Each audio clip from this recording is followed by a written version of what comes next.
balita na ika'y mawiwili. Mga nagbabagang kamao, mga buksi. So mga par, sa naging balita nga po ni Michael Benson, isa sa mga batikang boxing insider at galing naman sa boxing scene ang source, na sa ngayon daw mga idol, pinag-uusapan ang potensyal na bakbakan ng dalawang legendary boxer sa pagitan ng ating Filipino Flash ng Nonito Donaire Jr. kalaban ng kapwa nito 4 Division Champion na si Roman Chocolatito Gonzales. At posibleng mangyari daw ito mga idol bago magtapos ang taong kasalukuyan. Mismong si Donaire mga idol ang nagsabi nito. Well, sa ngayon mga idol, mas makatotohanan na talaga na mangyari ang laban dahil isa na pong ganap na bantamweight fighter itong si Roman Chocolatito. Ang unang laban nito mga idol sa bantamweight kalaban si Barrera ng Mexico, kung saan nakuha niya dito ang panalo sa isang knockout. At sana talaga mga idol mangyari ang laban ng dalawang legend. Isang fireworks talaga ang bakbakan na to mga idol. Sagupaan nito ng dalawang palaban na fighter. Hindi lang talaga nangyari ang bakbakan nila dati dahil sa mas mataas na timbang lumalaban ng Pinoy legend. At bukod mga idol sa sulit na bakbakan na makikita natin dito,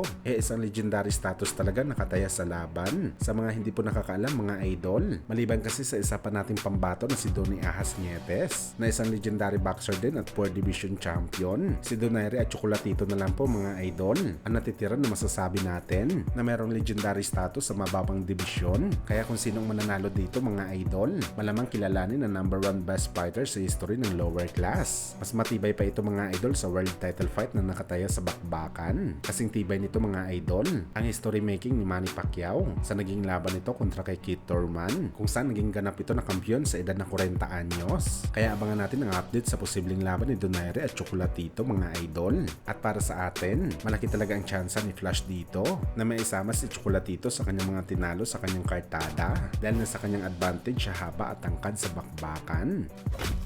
Samantala matapos nga po ang naging laban ng alaga ng MP Promotion na si Isaac Pitbull Cruz kalaban si Jose Valenzuela para sa WBA title fight sa Super Lightweight Division, kung saan mga idol na upset po si Pitbull kay El Rayo matapos hindi umubra ang mabagsik na galawan ni Pitbull sa malamig weather na galawan ni Valenzuela, kung saan mga idol dito nga rin pinangalandakan ni Floyd ang ticket nito sa naging pusta niya sa Challenger para manalo sa laban kontra kay Pitbull. At ang $5,000 nga na tinaya ni Floyd mga idol, nanalo ito na mahigit $22,000.